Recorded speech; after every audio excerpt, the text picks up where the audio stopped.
राधे राधे मित्रों, भगवती गीता के चौथे अध्याय में दिया गया है मोक्ष योग का उपदेश, 10 महाविद्याओं का वर्णन तथा अनन्य शरणागति की महिमा। तो चलिए शुरू करते हैं चौथा अध्याय। हिमालय बोले, हे देवी, यदि आपका आश्रय ग्रहण न करने वालों की मुक्ति है ही नहीं तो कृपा करके मुझे बताइए कि मनुष्य किस प्रकार से आपकी शरण प्राप्त करे। हे माता, देह बंधन के छुटकारे के लिए मोक्ष की इच्छा रखने वालों को आपके किस रूप का ध्यान करना चाहिए और आपकी कैसी परम भक्ति करनी चाहिए। ये सुनकर के पार्वती जी बोली, हजारों मनुष्यों में कोई कोई सिद्ध के लिए प्रयास करता है और कोई सिद्ध के लिए तत्पर उन 1000 लोगों में भी वस्तुतः मुझे जान पाता है। हे तात, मुमुक्षुओं को देह बंधन से मुक्ति के लिए मेरे निष्कल सूक्ष्म वाणी से परे अत्यंत निर्मल निर्गुण परम ज्योति स्वरूप सर्वव्यापक एकमात्र कारण रूप विकल्प रहित आश्रयहीन और सच्चिदानंद विग्रह वाले स्वरूप का ध्यान करना चाहिए। हे तात, मैं बुद्धिमानों की सद्बुद्धि हूँ। पर्वतराज, मैं ही पृथ्वी में पवित्र गंध के रूप में विद्यमान हूँ और मैं ही जल के रस के रूप में व्याप्त हूँ। चंद्रमा की प्रभा मैं ही हूँ और मैं ही तपस्वियों की तपस्या हूँ। सूर्य का तेज मैं ही हूँ और बलवान प्राणियों के काम राग आदि से रहित बल भी मैं ही हूँ। हे राजेंद्र, मैं समस्त कर्मों में पुण्यात्मक कर्म हूँ। छंदों में गायत्री नाम का छंद हूँ, बीज मंत्रों में प्रणव यानी ओंकार हूँ और सभी प्राणियों में धर्मानुकूल काम हूँ। हे भूधर, इसी प्रकार और भी जो सात्विक, राजस और तामस भाव हैं, वे मुझसे ही उत्पन्न हुए हैं, मेरे अधीन हैं और मुझ में विद्यमान हैं। पर्वत श्रेष्ठ, मैं उनके अधीन कदापि नहीं हूँ।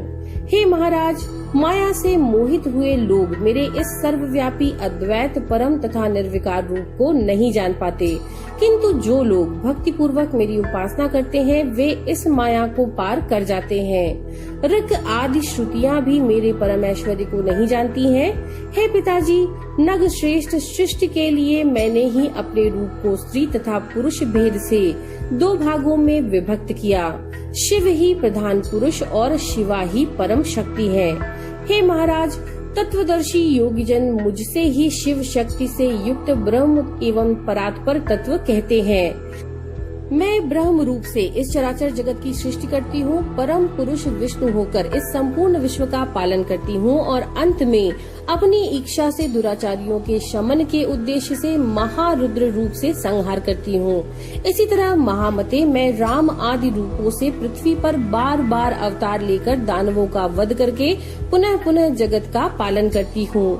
हे तात, मेरा शाक्यात्मक रूप ही प्रधान है, क्योंकि अपने स्वरूप में स्थित रहता हुआ पुरुष उसके बिना कुछ भी करने में समर्थ नहीं है। हे राजेंद्र, मेरे इन काली आदि रूपों को स्थूल रूप जानो।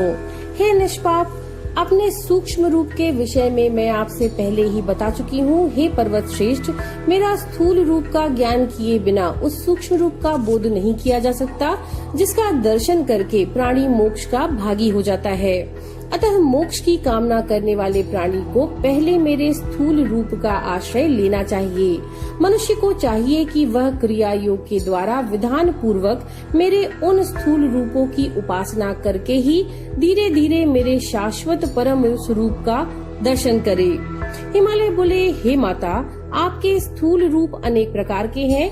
हे महेश्वरी, उनमें से किस रूप का आश्रय लेकर मनुष्य शीघ्र मोक्ष का भागी बन सकता है। हे महादेवी, यदि मुझ पर आपकी कृपा हो तो मुझे उसे बताइए। हे भक्त वत्सले, मैं आपका दास हूँ, अतः इस संसार से मुझे मुक्त कीजिए। श्री पार्वती बोली, हे भूधर, मेरे स्थूल रूपों से यह संपूर्ण जगत ही व्याप्त है, फिर भी शीघ्र मुक्ति प्रदान करने वाली मेरी देवी मूर्ति सर्वाधिक आराधनीय है। वो देवी भी मुक्तिदायिनी 10 महाविद्या नाम से अनेक स्वरूपों वाली है। हे महाराज, मुझसे उनके नाम सुन लीजिए। महाकाली, तारा, खोडशी, भुवनेश्वरी, भैरवी, बगलामुखी, छिन्नमस्ता, महात्रिपुर सुंदरी, धूमावती और मातंगी नाम वाली ये मनुष्यों को मोक्ष फल प्रदान करने वाली हैं। इनकी परम भक्ति करने वाला निसंदेह मोक्ष को प्राप्त कर लेता है। हे तात, आप मन और बुद्धि से मेरे प्रति समर्पित होकर इनमें से किसी एक का क्रिया योग के द्वारा आश्रय ग्रहण कीजिए। इससे आप निश्चित रूप से मुझे प्राप्त कर लेंगे। हे भूधर, मुझको प्राप्त होकर महात्मा लोग अनित्य तथा दुखत्रय से परिपूर्ण पुनर्जन्म कभी भी नहीं पाते। हे राजन, निरंतर एक निष्ठ चित्त वाला होकर जो नित्य मेरा स्मरण करते हैं, उस भक्ति परायण योगी को मैं मुक्ति प्रदान करती हूँ। भक्ति पूर्वक मेरा स्मरण करते हुए जो अंत में प्राण त्याग करता है, वह कभी भी पुनर्जन्मादि सांसारिक दुख समूहों से पीड़ित नहीं होता। हे महामते, मेरे प्रति अनन्य चित्त से जो लोग भक्तिपूर्ण होकर नित्य मुझको भजते हैं, मैं उन्हें मोक्ष प्रदान करती हूँ। हे महाराज, मेरा वह शक्यात्मक स्वरूप ही बिना किसी श्रम के ही मुक्ति देने वाला है, इसलिए आप उस रूप का आश्रय लीजिए। इससे आप अवश्य ही मोक्ष को प्राप्त कर लेंगे। हे राजेंद्र, जो लोग श्रद्धा से युक्त होकर भक्ति पूर्वक अन्य देवताओं की भी उपासना करते हैं, वे भी प्रकारांतक से मेरी ही उपासना करते हैं, इनमें कोई संदेह नहीं है। समस्त यज्ञों का फल देने वाली मैं यद्यपि सर्वव्यापिनी हूँ, फिर भी जो लोग एकमात्र उन्हीं अन्य देवताओं की भक्ति में तत्पर रहते हैं, उनकी मुक्ति अत्यंत दुर्लभ होती है। अतः देह बंधन से मुक्ति के लिए आप अपने मन को नियंत्रित करके मेरी ही शरण में आइए। ऐसा करने से आप मुझे प्राप्त कर लेंगे, इसमें कोई संशय नहीं है। आप जो कुछ भी करते हैं, खाते हैं, हवन करते हैं और दान करते हैं, वह सब मुझे अर्पण करके आप कर्म बंधन से छूट जाएंगे।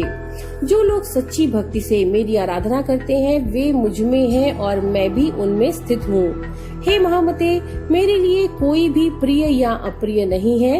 अत्यंत दुराचारी रहा हुआ मनुष्य भी यदि अनन्य भाव से मेरी उपासना करने लगता है, तो वह भी पाप रहित होकर भव बंधन से छूट जाता है।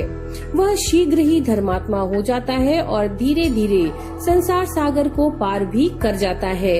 हे पर्वतराज, मुझ में भक्ति रखने वाले प्राणियों के लिए भक्ति बहुत ही सुलभ होती है। अतः महामते, आप पराभक्ति से युक्त होकर मेरी आराधना कीजिए। मैं आपको जन्म मरण रूपी समुद्र से निश्चित रूप से पार कर दूंगी। आप मुझ में अनुरक्त मन वाले होइए, मेरे उपासक बनिए, मुझे नमस्कार कीजिए, मेरे परायण होइए।